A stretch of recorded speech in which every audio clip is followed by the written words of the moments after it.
What is going on, YouTube? We just got to the shop today, but in today's video I want to talk about everything you should know if you're going to buy a G35. So this is going to go for the G35 coupes and sedans, and specifically the G35 was made from 2003 and 2006 for the sedans is when they stopped making them, and then 07 for the coupes. So let's get right into it. So the first thing you need to know if you're going to buy one of these is that there are different engine variations. So 03 and 04 and transmission as well. 03 and 04 was the VQ35 DE. So the 03 04 G35s, coupes and sedans came with the VQ35 DE, and then I'm not sure about the automatics, but I believe they continued down with the same automatic transmission. But the manuals, I know for sure it was the CD08 that they used in 03 04, and then 05 all the way through 07 they used the CD09. And I'll get into the differences of that in a second, but there are some key differences in between both. So I have a 04 G35 sedan. I've owned mine for 6 years and close to 100,000 miles now. So I want to go down everything you need to look out for. The first thing you want to watch out for is the brake booster on these. So the brake boosters were pretty defective. As you can see, mine has some rust on it, but I'm not sure exactly why. But that's a pain to deal with. And these normally fail or start going out anywhere between 1 and 150,000 miles. So that's something you want to see if this car has around 150,000 miles has been changed.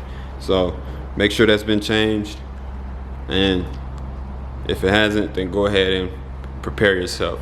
You'll know it's going out because your pedal will feel clunky. You know, it'll feel like it has a little bit of travel before the brakes do anything, and it'll just feel clunky.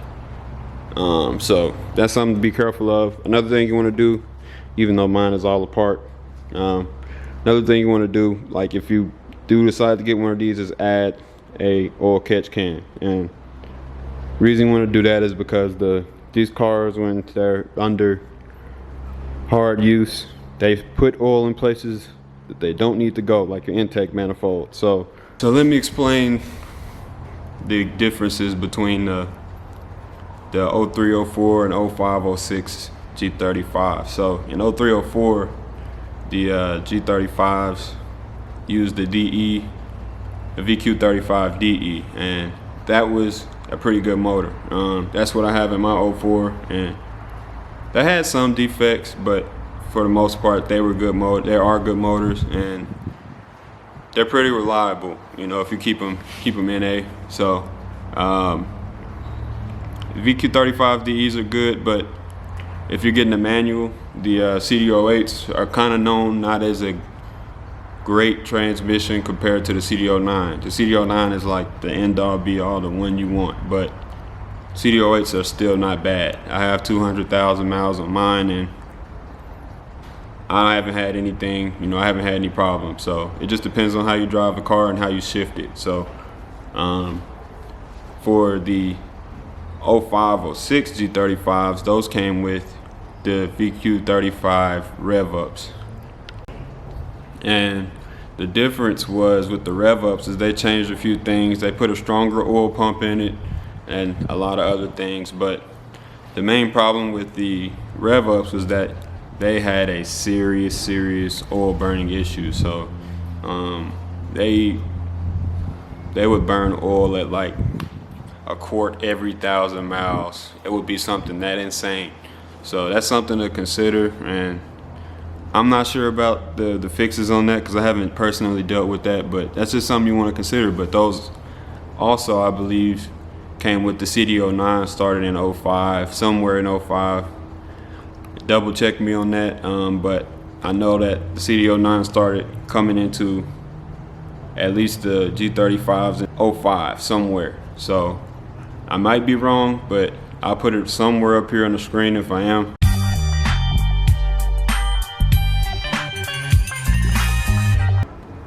but that's just something to watch out for. So the 0506s came with the better transmission, but the 0304s came with the better engine. So it is what it is. Either way, you need to add a catch can on any VQ motor you buy just to help it out. So that's the first. Those are a few things you want to watch out for. Another one is going to be on the interior, so let me jump over there real quick. So on your interior, if it focuses, you can see these seats always rip right here. They didn't use the highest grade of leather, but you know, you really have to take care of your seats or this is going to happen. More than likely it will happen no matter what you do, but the seats will rip. But the main problem I have with the interior is the seat itself.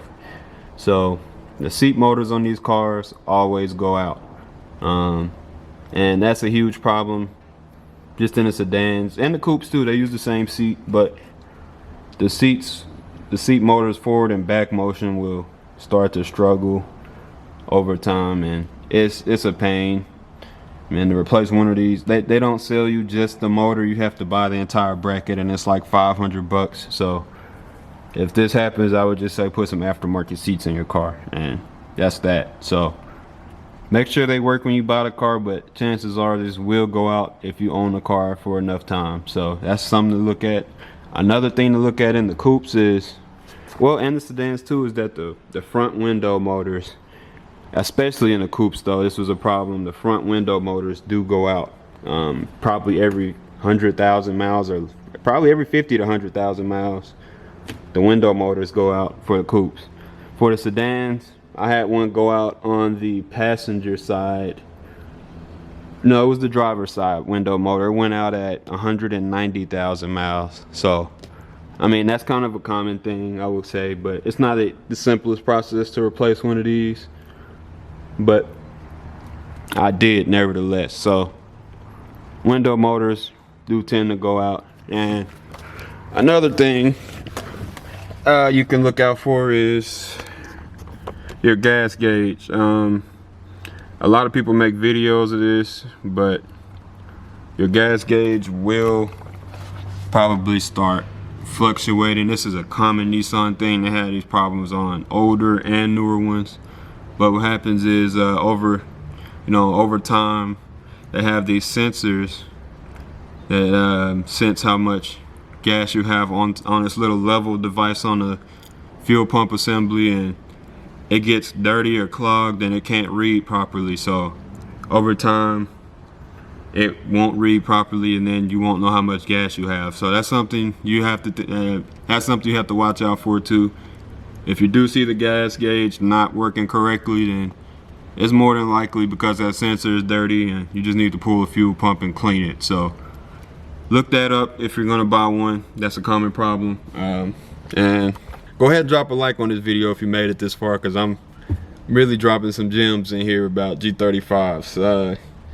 Another thing, if you plan on putting a Bluetooth radio in here, just know that it's going to cost a good amount of money. So this whole assembly right here has to be changed because the air conditioning controls have to be moved up, and it's just the whole process. So normally air conditioning control set right here, and you know, you had your 8-track player right here, and that whole assembly has to be changed. So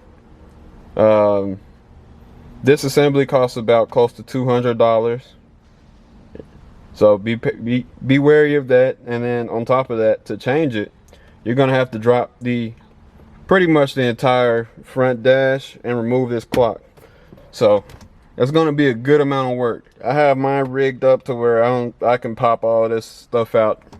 I can rig it out in probably 5 minutes, but that's because I've done it so many times. But your first time doing it, it's gonna be a lot of work. I think it took me and my brother like 2 or 3 hours to change the radio. No, it took us a long time to change this radio.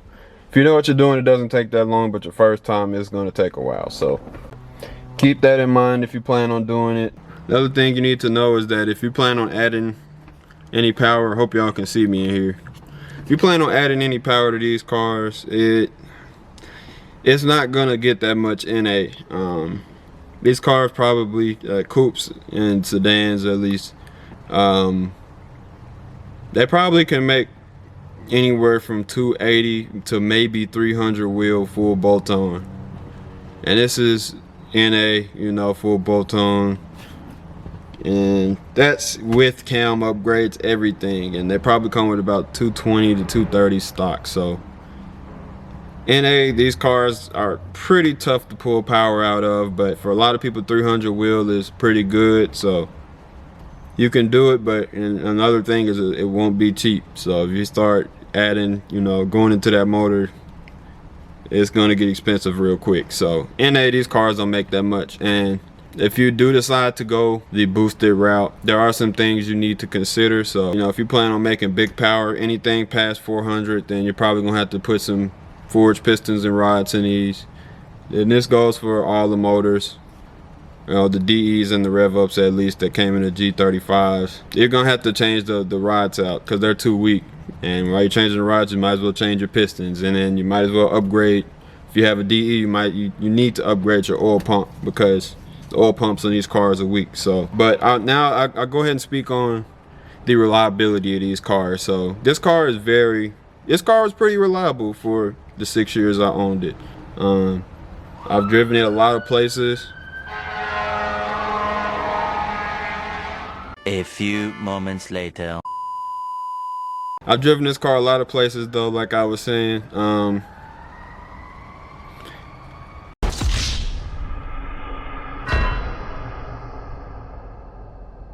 It's been pretty reliable. The things that I've had to change are, again, the brake booster.